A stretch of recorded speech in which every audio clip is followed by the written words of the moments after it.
많은 사람들이 모여들고 여러 마을에서 온 사람들이 예수님께 나오자 예수님께서 비유로 말씀하셨습니다. 씨를 뿌리는 사람이 씨를 뿌리러 나갔다. 그가 씨를 뿌렸는데 어떤 씨들은 길가에 떨어져 발에 밟히기도 했고 하늘의 새들이 와서 먹어버리기도 했다. 어떤 씨들은 바위 위에 떨어져 자라다가 물이 없어서 시들어 죽었다. 어떤 씨들은 가시덤불에 떨어져 가시덤불이 함께 자라서 자라지 못하게 했다. 어떤 씨들은 좋은 땅에 떨어져 자라나서 100배의 열매를 맺었다. 이 말씀을 마치시고 예수님께서 외치셨습니다. 들을 귀 있는 자는 들어라. 제자들이 이 비유가 무슨 뜻인지를 예수님께 물었습니다. 예수님께서 말씀하셨습니다.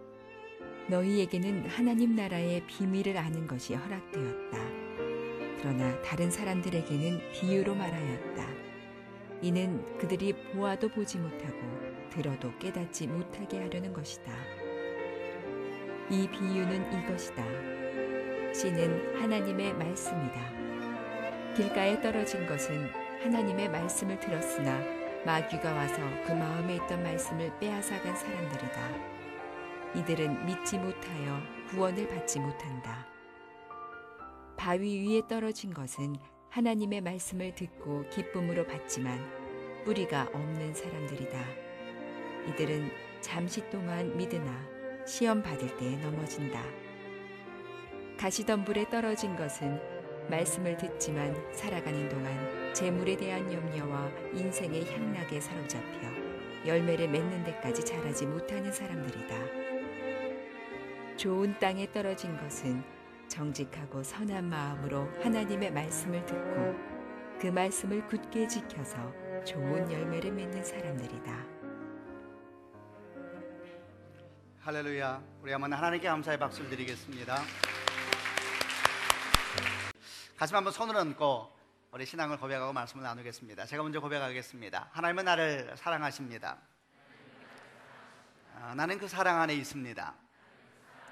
하나님은 오늘 나에게 말씀하실 것입니다. 그 말씀에 능력이 있습니다. 그 말씀에 생명이 있습니다. 내 마음을 하나님께 엽니다. 내 생각을 예수님께 집중합니다. 들은 만큼 변합니다. 들은 만큼 행복해집니다. 저는 이번 주일날 설교를 준비하면서 그냥 마음이 행복했습니다. 제가 참 복을 받은 사람이다 생각하면서 설교를 준비했습니다. 아마도 설교를 듣다 보면은 마음이 더 잘 이해되실 것 같습니다. 제가 이전에 교회에 있을 때에 청소년들이 모여서 집회하는 곳에 제가 설교를 부탁받아서 가게 되었는데 이제 아이들이 굉장히 많이 모여 있었습니다. 근데 제가 굉장히 그 집회가 신경이 쓰였습니다. 신경이 쓰인 이유는 뭐냐면 제 딸과 아들이 거기에 앉아 있었다는 사실 때문에 몹시 신경이 쓰였습니다.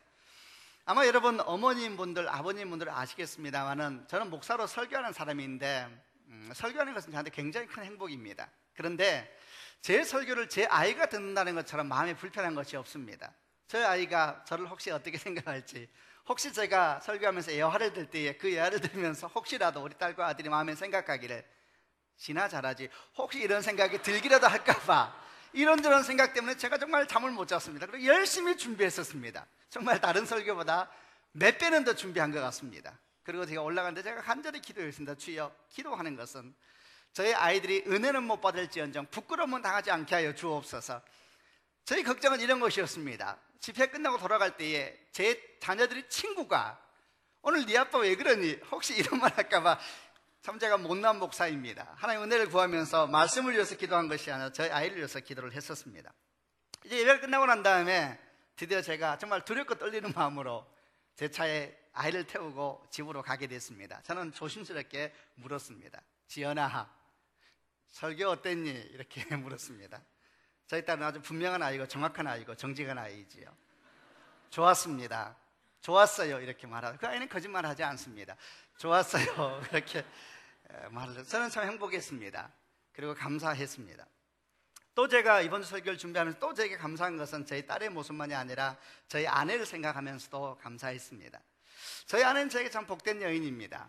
그중에 변치 않는 것 중에 하나가 저희 아내는 설교를 들을 때 남편은 설교를 들으면서 감동하지 않은 정말 몇 되지 않는 아내 중에 한 명입니다. 얼마나 귀한 것입니까?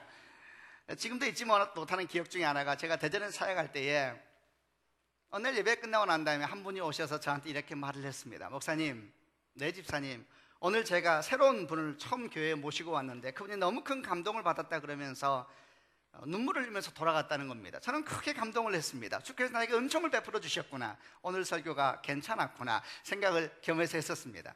근데 그분이 그 다음 얘기를 하더라고요. 근데 목사님, 그분이 너무너무 감동한 것은 사실은 죄송한데 목사님 때문이 아니고 설교하다가 한 분을 바라보면서 그렇게 감동을 받았다는 겁니다. 그분이 누구였냐면 그분이 자리에 앉아서 말씀을 듣는데 바로 앞좌석에 옆에 있는 한 여자 때문에 감동을 너무 받았는데 이분이 설교하는 내내 울고 있더라는 거예요.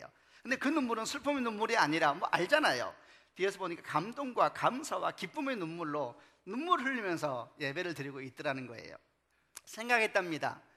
저렇게 감동이 있을까? 본인은 담담한데 그분은 그렇게 감동을 받으니 이런저런 생각이 들었었나 봅니다. 근데 그게 감동이 아니라 그리고 이제 돌아가면서 옆에 있는 분하고 예배를 나오면서 얘기를 나누게 된 것이죠. 내 앞에 있는 그리고 옆에 있는 그 여자분이 그렇게 눈물로 감동을 흘리는데 참 그 모습이 보기 좋더라. 그러자 그 옆에 있는 분이 이렇게 말을 했습니다. 그분이 오늘 설교한 목사님의 아내라고. 그러자 여러분, 그분은 쇼크를 받았습니다. 남편의 설교에 감동하는 여자가 정말 있었구나. 정말 그 목사님 평소의 삶이 괜찮은가 보구나. 이렇게 누구라도 생각할 수 있는 자연스러운 생각으로 확장되기 시작했습니다. 여러분, 모두가 느끼는 것처럼 사실은 저희 문제가 아니라 저희 아내 안에 있는 좋은 마음의 밭 때문에 그런 것입니다. 저희 딸이 감동을 받은 것도 사실은 여러분, 제가 설교를 잘해서 그런 것이 아니라 정직하게 말하면 하나님께서 저희 아이들 마음 가운데 좋은 마음을 주신 것입니다.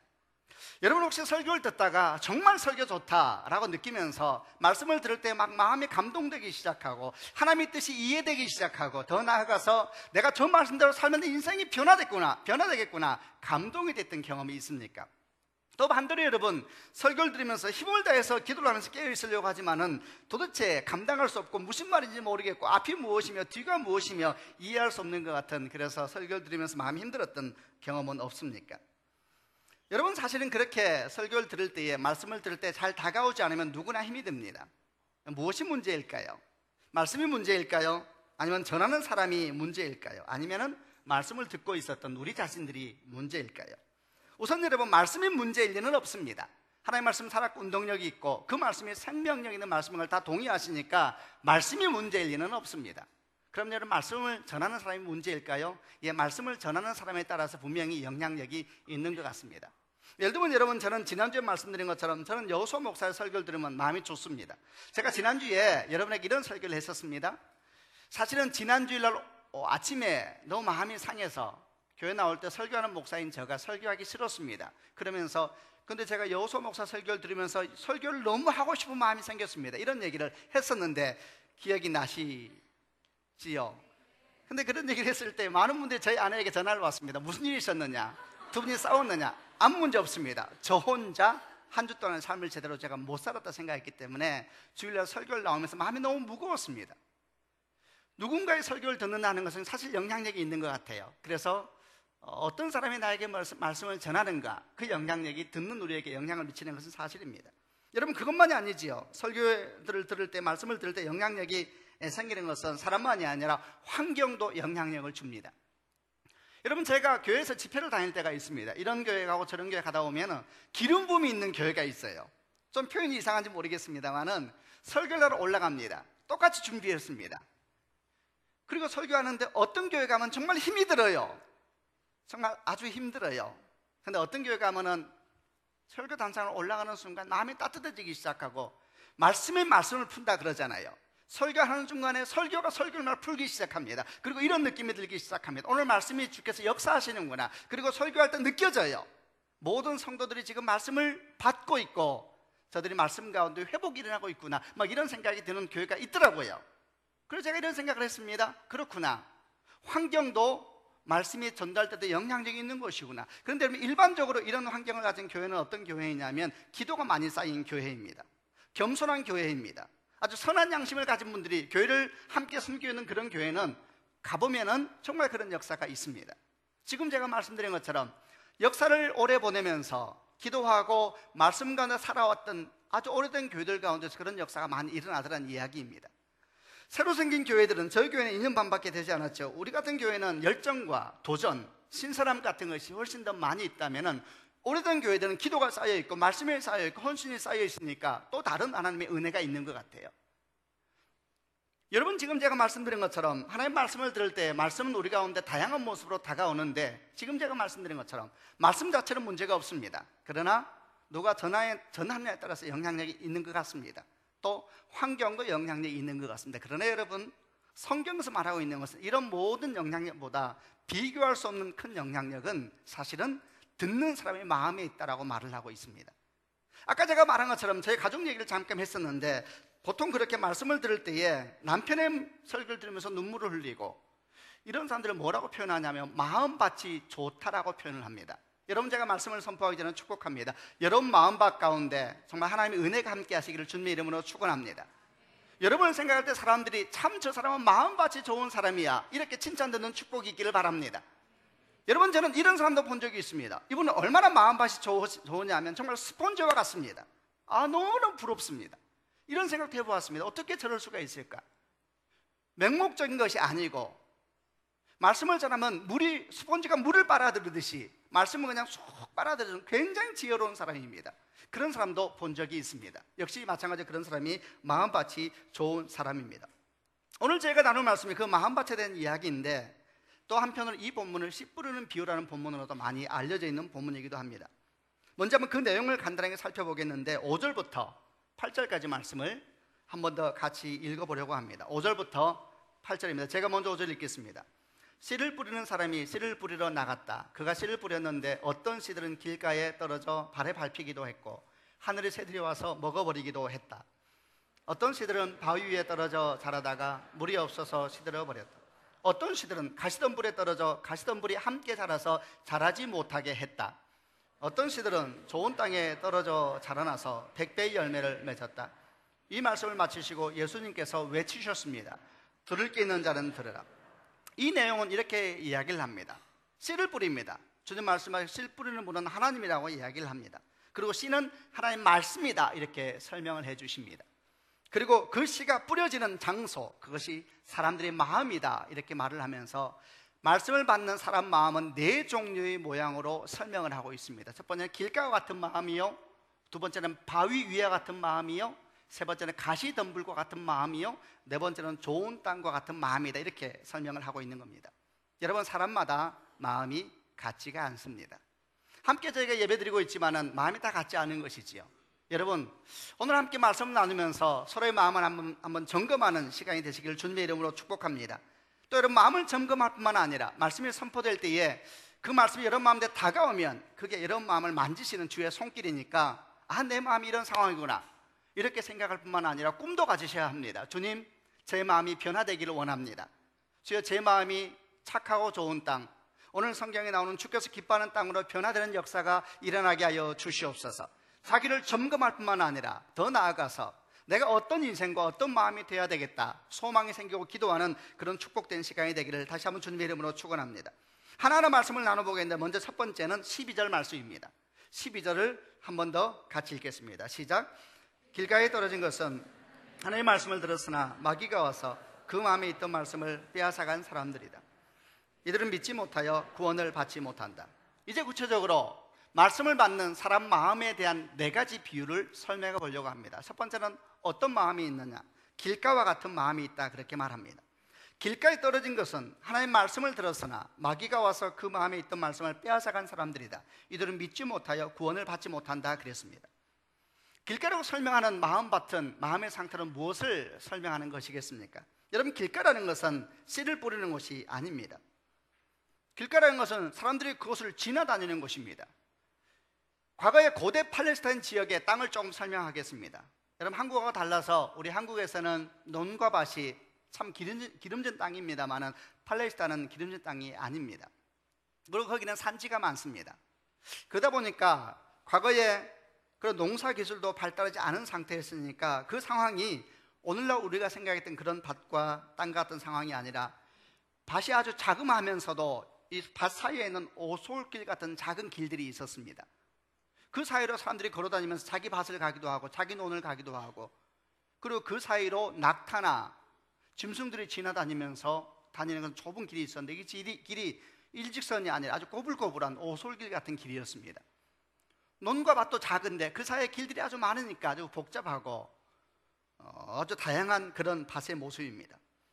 그리고 또 산지가 많았기 때문에 밭이 바다 안에 바위가 그렇게 많고 돌도 많았다고 합니다. 그래서 씨를 뿌리다 보면은 직각으로 된 곳이 아니기 때문에 씨 뿌리는 농부가 와서 막 씨를 뿌리다 보면 씨를 뿌리는 중에 어떤 일이 생기냐면 바람이 부는 거예요. 바람이 불면은 나는 밭으로 이렇게 논으로 밭으로 씨를 뿌렸는데 바람이 이 씨를 날려버려 가지고 길가 같은 것에 씨를 떨어뜨리는 경우가 많이 있었습니다. 그러니까 지금 팔레스타인 사람들, 가나안 땅에 있는 사람들, 예수님께서 이 비유를 가지고 설명하실 때에 잘 이해가 됐을 것입니다. 그렇습니다. 길가와 같은 곳에 떨어지는 씨가 있는 것이지요. 그러면서 주님께서는 우리 마음이 바로 그런 길가와 같은 마음이 있더란 이야기입니다. 어떤 경우일까요? 첫 번째는 아예 마음을 닫아버리는 사람들이 있습니다. 하나님의 말씀이 뿌려지고 있습니다만은 그 말씀을 받을 준비를 전혀 안 하고 마음을 닫아버리는 것입니다. 그러니까 말씀이 아무런 영향력이 없는 것이죠. 또 어떤 경우가 있겠습니까? 두 번째 경우는 밭이 너무 좁은 거예요. 사람 마음이 너무 좁아가지고 씨를 뿌려야 되겠는데 아주 그냥 씨 뿌리는 게 다트 게임 맞추는 것처럼 던져야 되는 너무 마음이 좁은 사람이 있는 것이죠. 여러분, 마음이 너무 좁으면 씨를 뿌려도 그 씨가 밭에 들어가는 것은 소수에 불과하고 옆에 다 날라서 길가로 올라가 버리지 않겠습니까? 같이 말씀을 들으면서도 그런 길가와 같은 마음을 가진 사람들이 있더란 이야기예요. 어떤 사람이 마음을 닫아버리는 사람입니까? 상처 때문에 그런 것이죠. 불신 때문에 그런 것입니다. 두려움 때문에 그런 것입니다. 말씀을 향해서 마음을 연다는 것이 굉장히 조심스러운 분들이 계시는 것을 보았습니다. 말씀을 듣는다는 것에 대해서 마음이 어려워하세요. 여러분, 마음의 문을 닫아버리면 아무 역사도 안 일어나게 됩니다. 성경은 말하기를 길가와 같은 마음은 마귀가 와서 말씀을 빼앗아가 버린대요. 길가라는 것은 논과 밭이 아니고 사람들이 많이 걸어다니면서 딱딱한 그런 길이 되었기 때문에 씨를 뿌려도 씨가 절대 안으로 심겨지지가 않잖아요. 그러니까 새들이 와서 조아 먹어버리고 지나가는 사람이 발로 밟아가지고 으개버리고, 말씀을 들으면서 아무 역사가 안 일어나게 되는 겁니다. 마음의 문을 닫아버릴 때 그런 일이 생기게 되는 것이죠. 계시록 3장 20절 말씀에 볼지어다 내가 문 밖에 서서 두드리노니 누구든지 내 음성을 듣고 문을 열면 내가 그에게 들어가 그로 더불어 먹고 그는 나로 더불어 먹을 것이다. 사실 이 본문은 굉장히 유명한 그림에서도 많이 보는 본문입니다. 예수님께서 문 밖에 서 계십니다. 계속 문을 두드리고 있습니다. 그러나 안에 있는 사람이 문을 열지 않는다면 아무 역사도 안 일어나게 되는 것이죠. 여러분, 그런데 재미있고 기억할 만한 사실은 계시록 3장 20절 말씀은 믿지 않는 사람에게 준 말씀이 아닙니다. 라오디게아 교회라고 소아시아에 있는 7교회 중에 한 교회에 준 말씀입니다. 그 교회는 어떤 책망을 들은 교회냐면 너는 마음이 뜨겁지도 않고 차지도 않구나. 열정도 잃어버리고 기대도 잃어버리고 소망도 잃어버리고, 말씀을 들으면서도 말씀을 기대하지 않는 사람을 주님께서는 마음을 닫은 사람이라 그렇게 말을 합니다. 말씀을 들으면서 그 말씀을 향해 눈이 반짝이지 않는 사람이 있습니다. 그 말씀이 내 인생을 바꿀 수 있다라고 믿음이 없는 사람이 있습니다. 그런 사람이 라오디게아 교회처럼 문을 닫아버리고 주님을 문 밖에 세워놓는 사람과 같다는 이야기죠. 여러분, 그런 사람은 말씀을 열심히 듣지만은 그 말씀이 역사할 수가 없는 것입니다. 교회를 아무리 열심히 다녀도 말씀이 역사하지 않는다면 어떻게 인생이 변하겠습니까? 여러분, 이 그림을 잊으시면 안 됩니다. 주님은 문 밖에 서 계십니다. 무슨 뜻일까요? 주님은 다 준비되어 있습니다. 여러분, 인생을 바꾸는 것은, 삶이 새로워지는 것은 주님으로부터 시작되지만은 주님은 다 준비되셨습니다. 다 하셨습니다. 문제는 우리들이지요. 만약 우리가 믿음을 가지고 마음의 문을 열 수만 있다면, 다른 말로 하면 냉랭해진 마음, 굳어진 마음을 다시 주 앞에 기도함으로 부드러운 마음으로 변화시키고 따뜻한 마음으로 바꿔놓을 수만 있다면 인생은 얼마나 놀라운 변화를 겪게 되겠습니까? 여러분, 동일하게 마음이 밭이 좁아서 마음이 길가처럼 말씀을 받지 못하는 사람도 있습니다. 너무 좁은 것입니다. 하나님께서 일을 하려고 해도 너무 마음의 밭이 좁으니까 주의 말씀이 아무리 뿌려져도 그 마음밭 가운데 말씀이 심겨지지가 않는 것이죠. 자기밖에 모르는 사람들, 자기 교회만 생각하는 사람들, 자기 민족만 생각하는 사람들, 이스라엘이 그랬습니다. 하나님께 이스라엘 민족을 택하셔서 온 열방을 구원하기 원하셨는데 그들은 복을 받았을 때 그 복이 자기만을 위한 복인지 알았습니다. 그리고 이방인들이 그 복 안으로 들어오려고 그러면 목숨을 걸고 막았습니다. 마치 자기가 가지고 있는 파일을 나눠야 되는 그런 손해를 보는 것처럼 그렇게 행동을 했었습니다. 결국 그들은 어떻게 되었습니까? 오히려 그들이 버림받는 사건까지 생기게 되었습니다. 마음을 눈을 넓혀야 합니다. 신앙의 지경을 넓혀야 되는 것입니다. 그럼 하나님께서 그 넓은 땅 가운데 놀라운 역사가 일어나게 되는 것이죠. 그런데 여러분, 어떻게 해야지 마음의 밭을 넓힐 수가 있습니까? 어떻게 해야 마음을 활짝 열 수가 있습니까? 어떻게 해야지 차가워진 마음, 냉랭해진 마음에 따뜻한 마음으로 변할 수가 있습니까? 쉬운 일이 아니지요. 이미 가지고 있는 밭은 너무 좁아요. 지금 우리 마음밭이. 그런데 어떻게 하면 그 마음밭을 크게 넓힐 수가 있을까요? 수십 년 동안 자기 마음만 관리하고 자기 인생만 맨날 바라보며 살았다가 어떻게 하면 내 인생만이 아니라 열방을 볼 수 있는 마음의 밭으로 넓어질 수가 있을까요? 항상 자기 인생만 보고 살았으니까 주변을 돌아본 적도 없는 사람이 갑자기 주변을 돌아보려고 하면 그게 잘 될까요? 안 되지요. 여러분, 혹시 화전민 아세요? 산에서 밭을 만드는 사람들, 여러분, 산에서 밥 만들 때 어떻게 만드는지 아시지요? 그래서 화전민이라고 그래요. 불을 질러버리면 됩니다. 요즘에는 그러면 큰일 나겠지만 옛날에는 불을 지르면 그 불이 다 태워버리는 것입니다. 예를 들면 저는 여러분 한국 나이로 48입니다.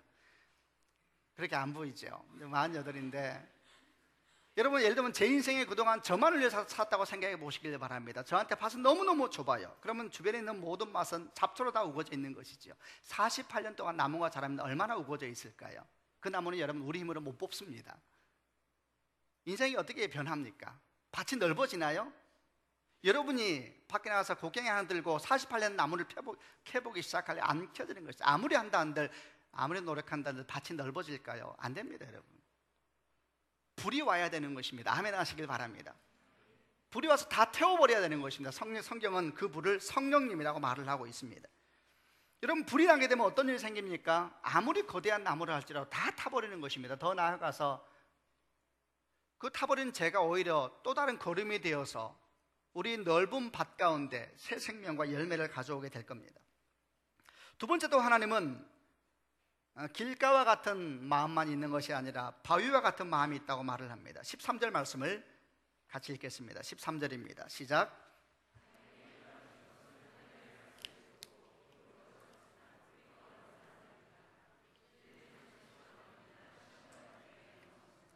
바위 위에 떨어진 것은 하나님의 말씀을 듣고 기쁨으로 받지만 뿌리가 없는 사람들이다, 이렇게 되어 있습니다. 뿌리 없는 믿음. 하나님 말씀을 또 뿌리십니다. 지금도 여러분 말씀을 주께서 씨앗으로 뿌리고 있는 것입니다. 말씀은 씨앗과 같은 것인데 어쩌면 여러분 가운데는 바위와 같은 마음을 가지고 있는 사람들도 있을지 모릅니다. 조금 더 보완해서 설명하면은 이 부분은 어떤 모양이냐 하면은 마태복음 13장에 이렇게 설명되어 있습니다. 바위가 있는데 그 바위가 드러난 바위는 아닙니다.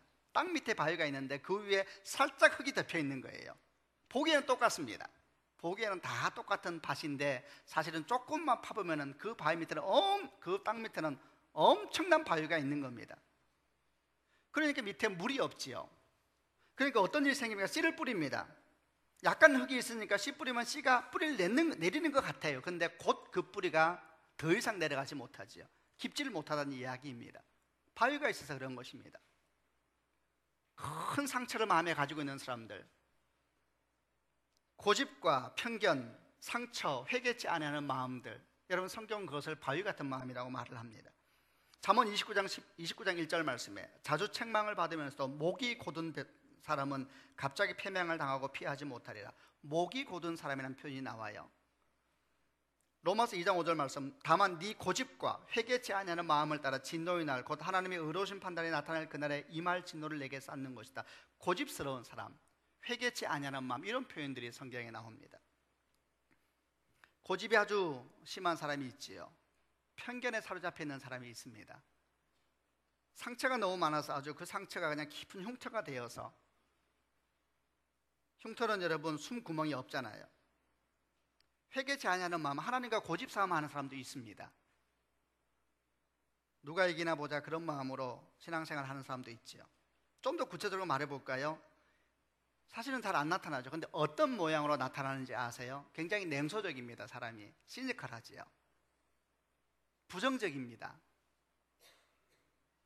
분별력이 있는 것이 아니고 부정적인 사람이 있습니다. 그리고 비웃기를 좋아합니다. 초친다 그러지요. 누가 무슨 말을 하면은 이렇게 그걸 이렇게 따뜻하게 못 받아줘요. 이거 다 이유가 있겠지야. 욥기에 그러잖아요. 사단이 하나님께서 내 종 욥을 보았느냐? 그처럼 순결한 사람이 어디 있느냐? 뱀이 그러잖아요. 다 이유가 있죠. 하나님 받은 게 있어서 그런 거예요. 그냥 선한 사람이 어디 있어요? 다 뭔가 있는 거예요. 초치는 은사가 있는 사람이 있죠. 하나님 참 성격 좋아요. 그냥 보고 있는 걸 보면은 부정적이고 냉소적이고 비웃기를 좋아하고 그리고 은근한 교만이 있는 모습들도 비슷한 상처 속에서 나오는 열매들이죠. 여러분, 그런데 그런 사람들이 있다는 것입니다. 다 우리 얘기니까 겸손한 마음으로 들으면 됩니다. 돌처럼 굳은 마음이 있죠. 왜 그렇게 됐나요? 응어리진 것이 있어서 그런 거예요. 깨지지 않은 마음, 분노, 안에 꽉 차 있는 것이지요. 열등감. 근데 어떻게 이게 보이나요? 안 보이죠. 어떻게 해야 합니까? 돌 같은 마음을 가진 분이 있잖아요.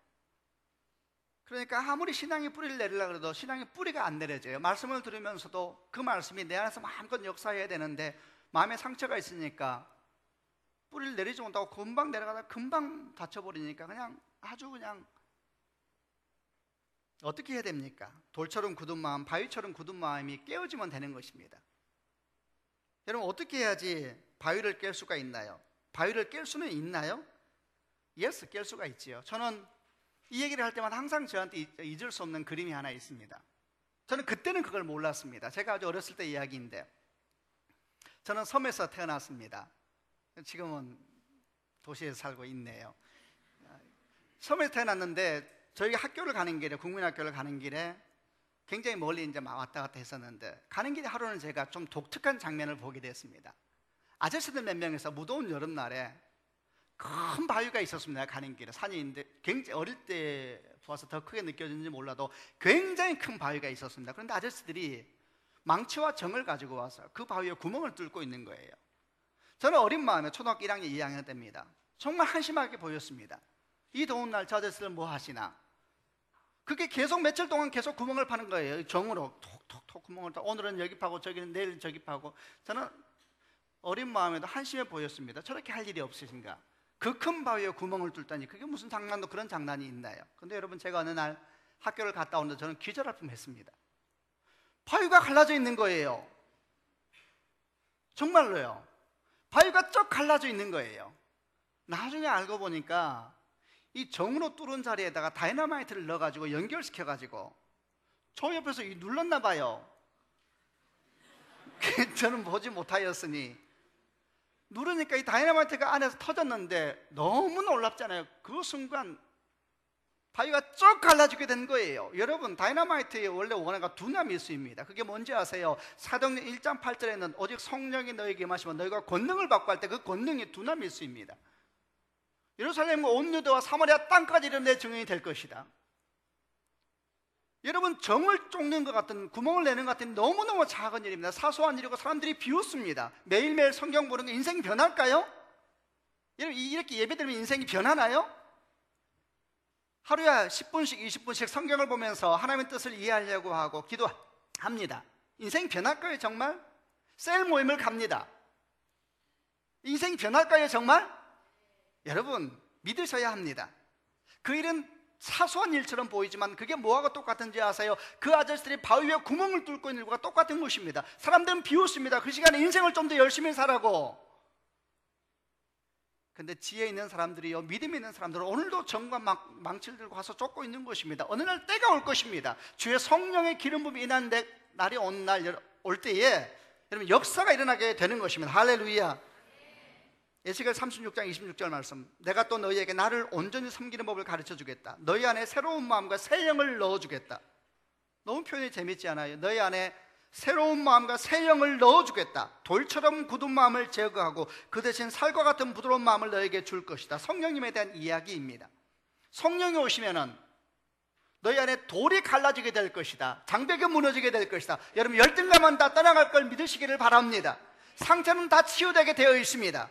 근데 여러분, 기억할 것은 어느 날 갑자기 되는 것이 아니라 우리는 매일매일 한 걸음 한 걸음 걸어가야 되는 것입니다. 말씀을 향하여 귀를 기울여야 합니다. 힘들고 어렵지만 기도를 시작해야 됩니다. 여러분, 그럴 때 하나님께서 어느 날 기름을 부으시는 것입니다. 주님은 정확한 분이시기 때문에 수고하고 애쓰면서 겸손히 나아가고 있을 때에 주의 시간이 될 때 누가 그 시간을 맡겠습니까?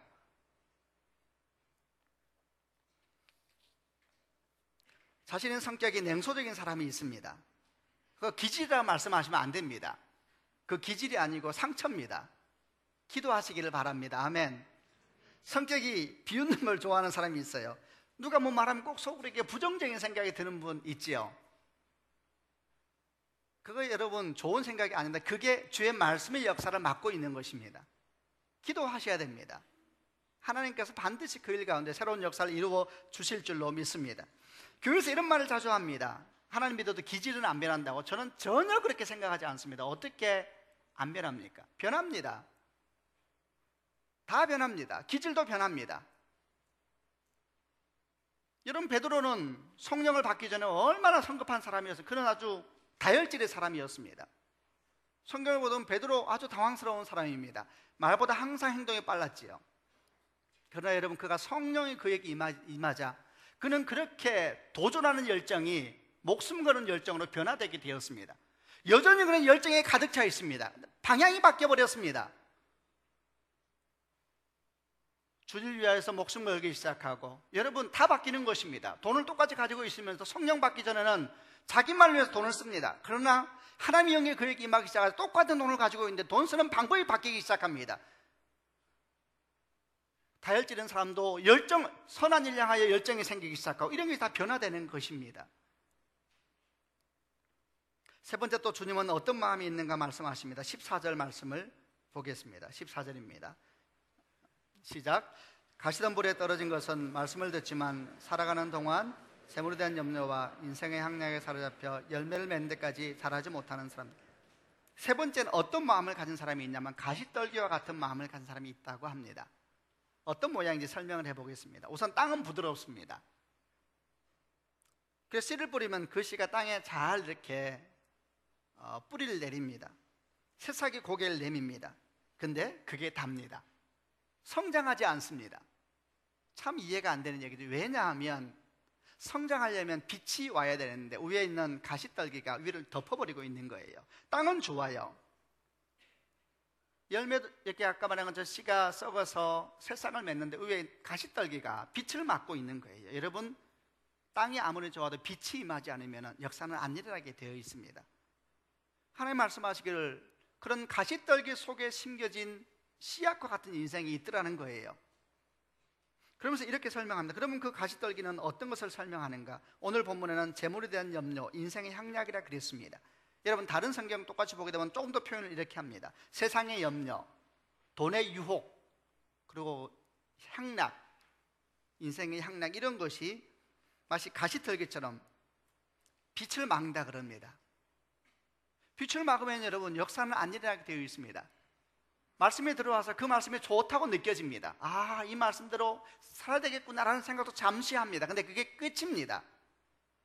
말씀을 들을 때 눈물도 흘립니다. 근데 그게 끝입니다. 더 이상 그에게 열매는 맺히지 않습니다. 왜냐하고 덮고 있는 게 있거든요. 여러분, 시골에 가보면 말입니다. 씨를 뿌릴 때 저 인도네시아 가서도 그걸 보았는데, 씨를 뿌리는데 검정 비닐로 밭을 다 이렇게 덮어놨어요. 그리고 중간중간에 구멍을 뚫어놨는데 거기에다만 씨를 덮으라, 이렇게 심으라 그러더라고요.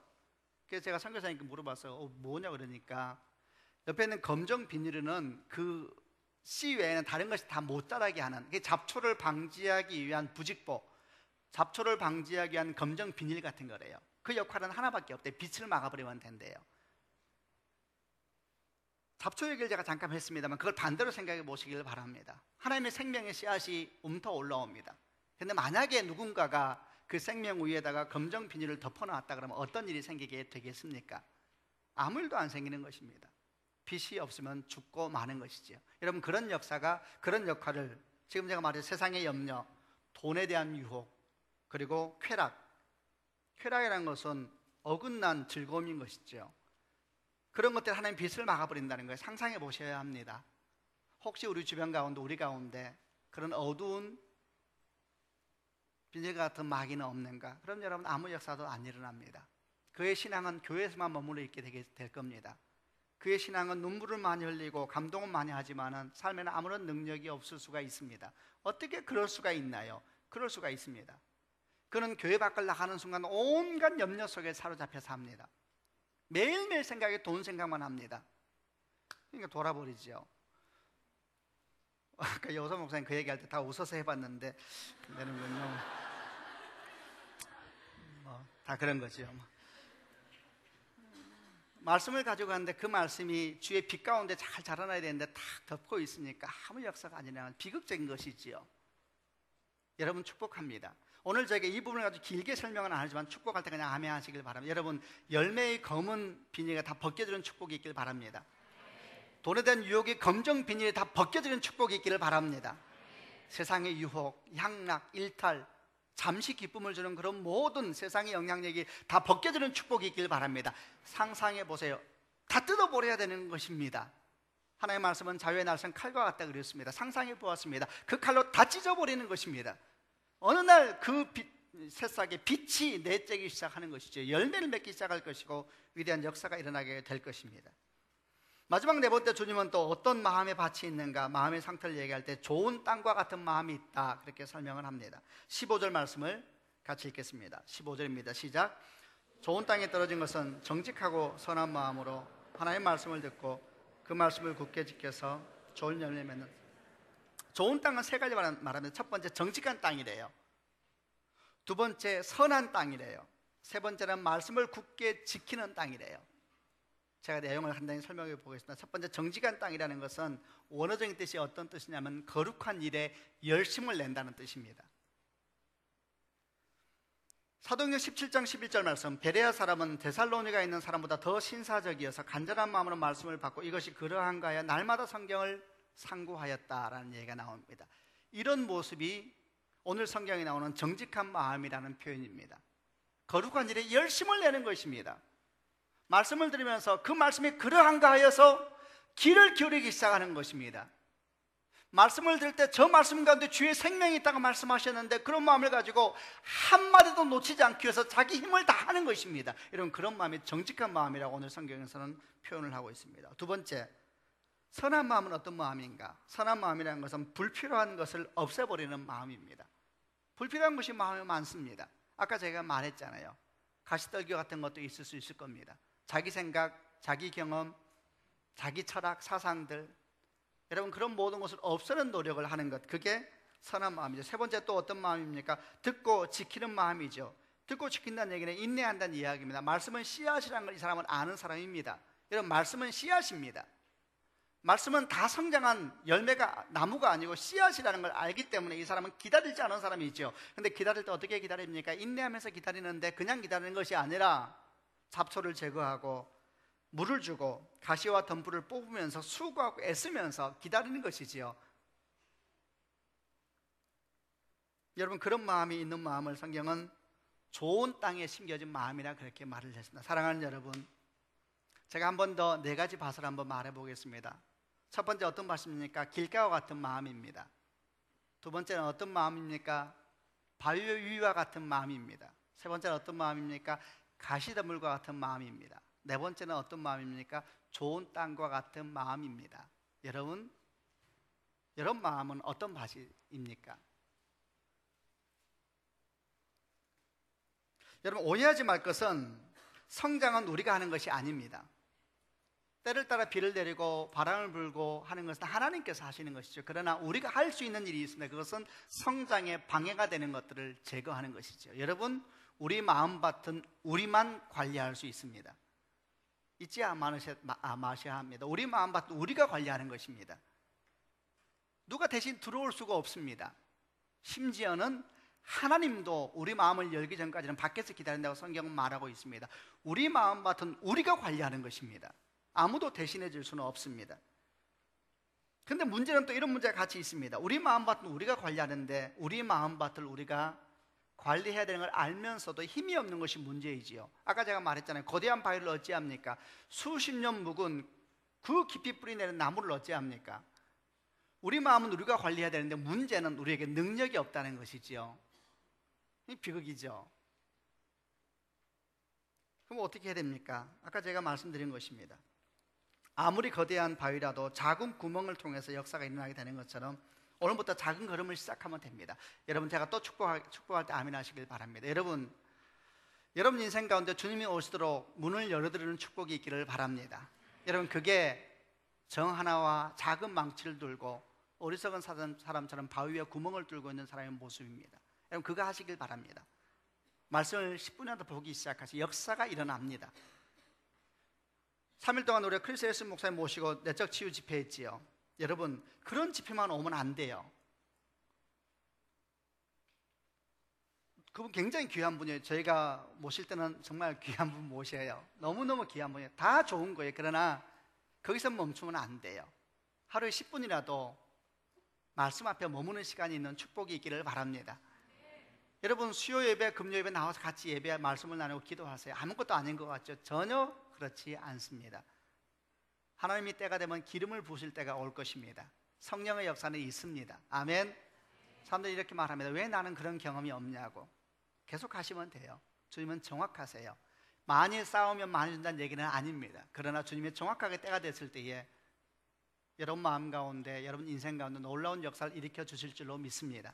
다시 한번 축복합니다. 여러분, 길가와 같은 마음, 돌 위와 같은 마음, 가시떨기 같은 마음이 좋은 땅으로 변화되는 축복이 있기를 주님의 이름으로 축원합니다.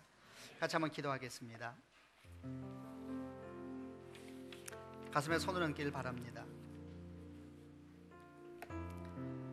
제가 여러분을 위해서 기도하기를 원하는데 여러분 마음도 함께 기도하기를 원합니다. 아버지 하나님, 저희가 어떤 마음밭이든지 이 아침은 제가 그 마음밭을 주 앞에 내어드리길 원합니다. 오 주여, 저 인생 가운데 하나님의 역사가 일어나게 하여 주옵소서. 아버지 하나님, 이 시간 제가 주 앞에 나아갑니다.